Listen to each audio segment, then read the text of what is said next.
Disparition de Delphine Jubilard, Cédric infidèle, révélation intime sur un couple brisé.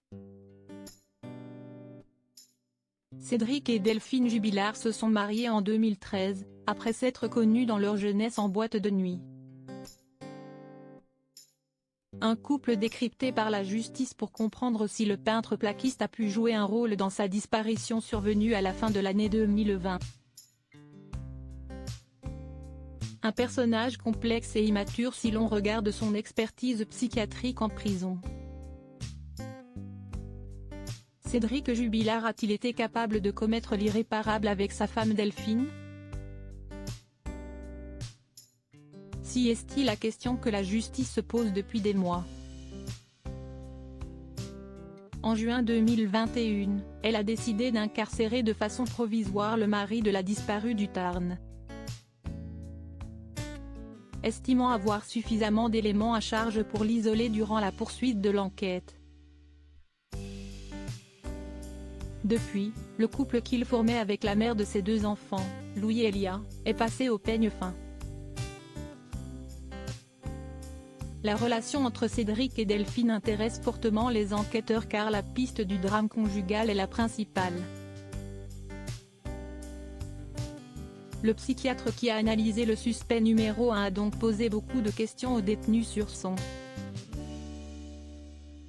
histoire avec celle dont il ne prononce volontairement pas le prénom.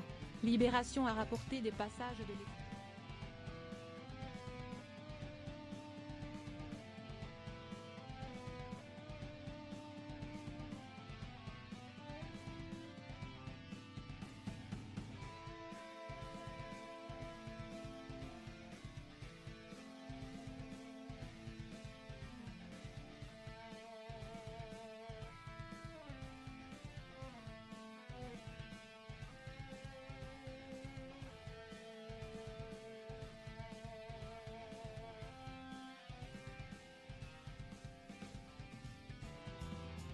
Mais s'il a pu enchaîner les chantiers et construit leur maison, il dilapide l'argent dans son addiction au cannabis et les jeux en ligne.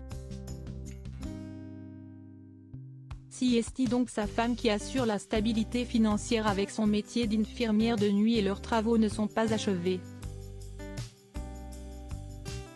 laissant le sentiment à Delphine d'une vie de bidochon.